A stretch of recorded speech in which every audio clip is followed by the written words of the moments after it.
Section 9.1 is on page 522, talks about sequences and series. So let's get those out of the way. What's a sequence? A sequence is a list of numbers. Nothing more. A sequence is a list of numbers.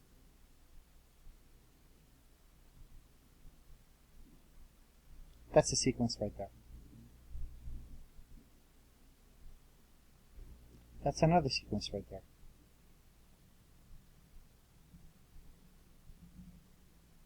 And that's another sequence. Those two sequences we say are finite because you could count 1, 2, 3, 4, 5, 6 terms for the first, 3 for the second. This sequence is infinite. Now the deal is for us to list those in order, meaning to list them in the same order you got them in and label the very first a sub 1, the second a sub 2, the third a sub 3. If I'm naming those, I always start with a sub 1. I can't start with a sub 0. The author could, we can't. So every time we're listing a sequence, we start with a sub 1. A finite sequence is a sequence that terminates, that stops, kind of like those two. So a sub n, 5 terms, 6 terms, 7 terms. And an infinite sequence is a sequence that doesn't terminate. It runs all the way to infinity. Now we want to get used to this notation a bit and start with the first example. And they say, find the integrated terms of a sequence. This is the general term of the sequence. Now, when you list the sequence, when you list any sequence, you list a sub 1, a sub 2, a sub 3, dot, dot, dot. Assume this is infinite. A sub n, dot, dot, dot. Some of those are finite, some are infinite. A sub 1 is the first term on the list, or of the sequence. A sub 2 is the second term on the list. And of course, a sub 3 is the third term on the list. A sub n is the nth term on the list. It's a star term because if you can find it, that's always what we're going after. If you could find such a term, this term generates the entire sequence.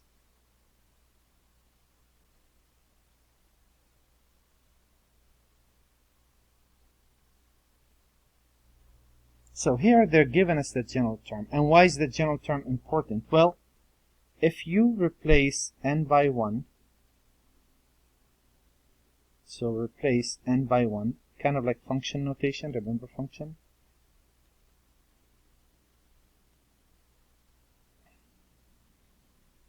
Put a 1 there and a 1 there.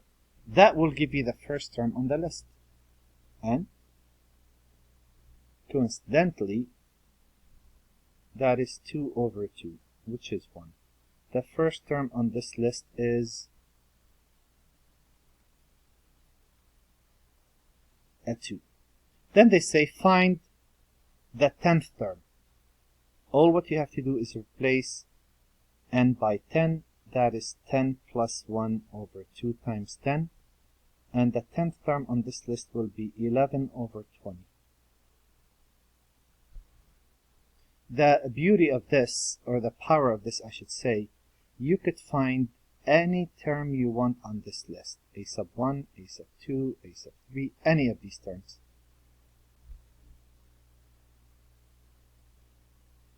The next set of problems, well, they give you the terms. So they give you the list. You come up with the general term. And here you're kind of making... Oh boy. Okay. Here you're kind of making it backwards. So, and we're kind of trying trial and error, but we're going to work on a way around that. And let's see how this works. It seems, and something that's going to save me a lot of time on the long run, since I'm talking about integers or natural numbers, positive integers, because I didn't read the definition. It says an infinite sequence is a function whose domain is a set of all natural numbers, right? Kind of like what we were saying, you must start at 1, you can't start at 0, and you go 2, 3, there is no 2.5.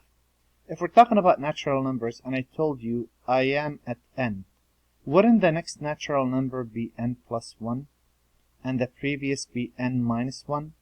So it's good to think that way, that's one. Another thing, if I talk about a sub n, a term, a sub n plus 1 is really the next term. This is in the subscript. And a sub n minus 1 will be the previous term. It'll save you a lot of work if you could think of it that way. So when I'm looking at this, I see that I am already aware that a sub n is a fraction. So this is a sub 1, this is a sub 2, this is a sub 3, this is a sub 4, this is a sub 5.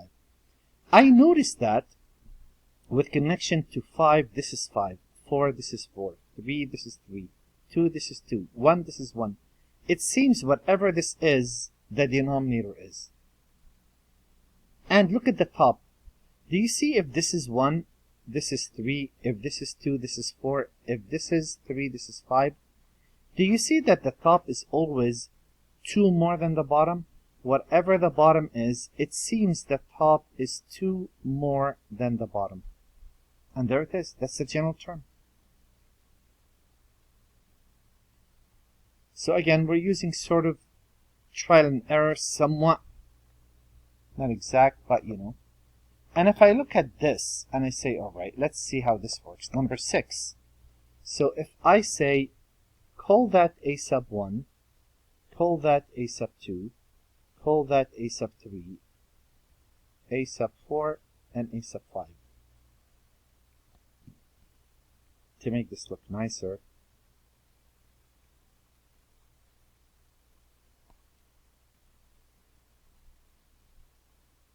I'm going to list a sub n right there. And if I push this up a bit, and redo that problem really quick.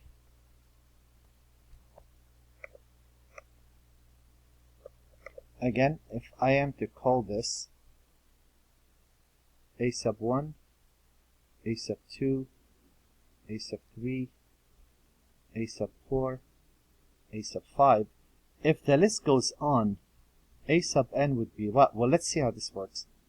Again, we say if this is 1, this is 2, that doesn't tell you much. You could say this is 1 more, you could say this is 2 times. A sub 2 is 4. Well, it seems, you could say 1 plus 1, 2 plus 2. 3 plus 2 doesn't work. It seems this is 2 times 3.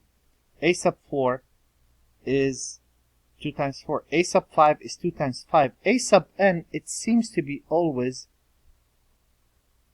2 times n. And you could check. So it turns out even numbers are 2n. And in the next couple of sections, we're going to have a set way of figuring out specific terms, specific sequences, types of sequences. Only 2 actually. There are an infinite amount of sequences. We're going to focus on 2 because those are the most that we use. Recursive. A recursive formula is a bit more challenging. Reason for that, the value of each term depends on one or more of its preceding terms. Meaning, oh, and I forgot directions again. And this is really how it should look. To find a term, take the previous term and add 1 to it, given the first term is 2. So, out of this, that's really what this is saying. I'm just rewriting what this is saying. So, the very first term is 2, that's given. If I want to find the first 5 terms, to find the next term, so if I want to find the second term according to this is 3 times, this is the term before that. Remember this? That could save you a lot of time. This says take 3 times the term before. Well, if this is a sub 2, the term before is a sub 1 plus 1. A sub 2 will be 3 times the previous term is a 2 plus 1, that will be a 7. if you want to find a sub 3, this says to find a sub 3, take 3 times the term before, a sub 2 plus 1. That is 3. The term before was a 7 plus 1.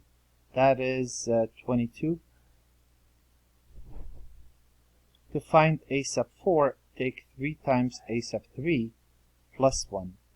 That is 3 times 22 plus 1. That's 66, 67.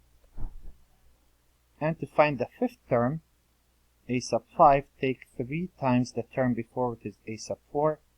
That is 3 times 67 plus 1. 3 times 67, that is 21, 18, 2201 plus 1, that's 202. The difference here, if I was to go to this term and say find the 50th term, you'll say that's 50 plus 2 divided by 50. You'll say that's 52 divided by 50.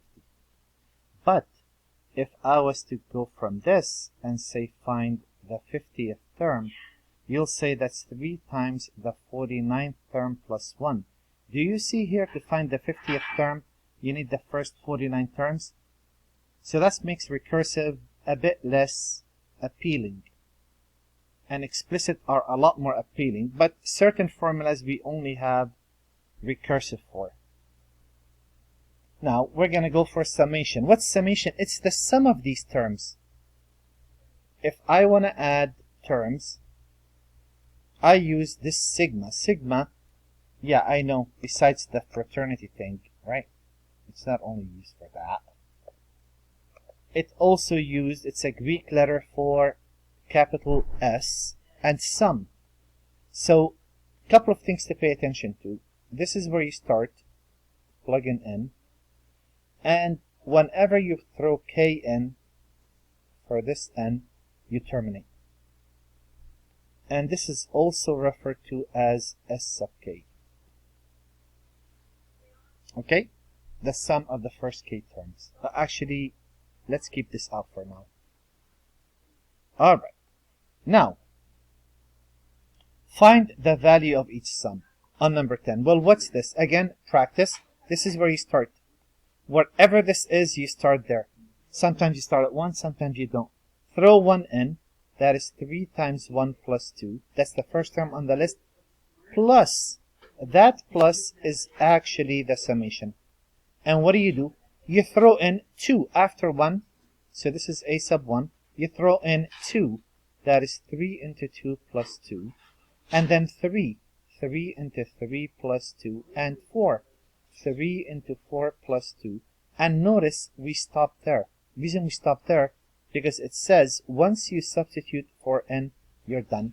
Basically, all what they want is to add the first 4 terms, and then you do the addition. This is a 5, this is an 8, this is an 11, and this is a 14. And what is that? That is, let's see. Come on, you could do this quickly. That is 25, 30, 38. There it is. Very simple.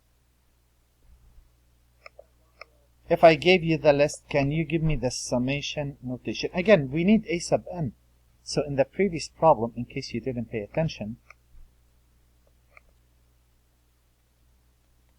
this was a sub n. Here they're saying, can you give us the summation notation to this? Well, yeah, we can. This is the sum. N equal 1, 2, 3, 4. From 1 to 4. Now you need to find a general term for this. Wouldn't you say the general term for this? Do you see the top is a 2 all the time? And do you see the bottom is, there's a sub 1, there's a sub 2, there's a sub 3, there's a sub 4. So a sub 1, this is 3. A sub 2, this is 6. So I was thinking this is 2 more, but this is not 2 more. So it's not working. Then 3 times 1, 3 times 2, 3 times 3, 3 times 4. So it seems whatever this n is, this is 3 times that. 2, 3 times 2. 3, 3 times 3, 4. 3 times 4. So there's always a 3 times whatever that n is. And that's the general term. And then I could say this is going to be n equal 1 to n of 3n. And that would resemble that summation up there.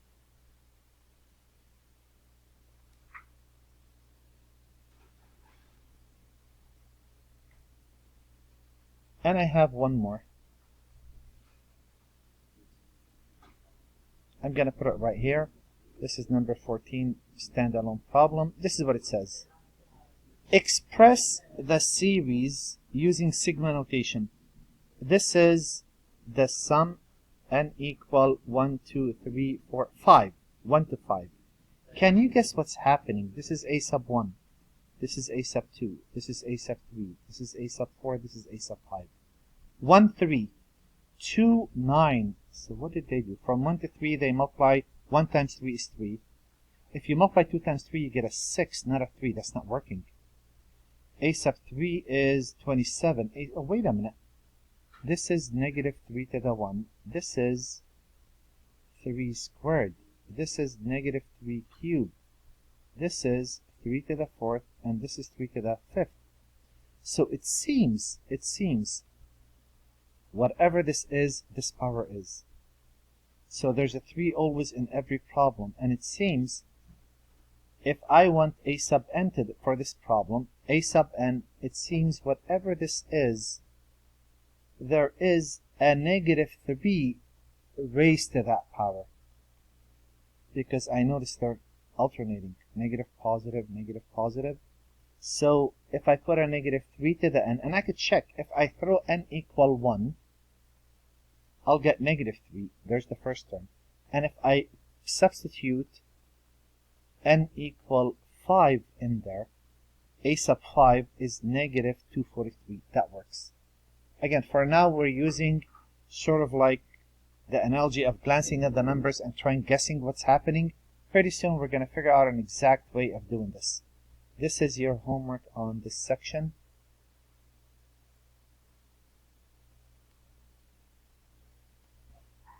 And that concludes this section.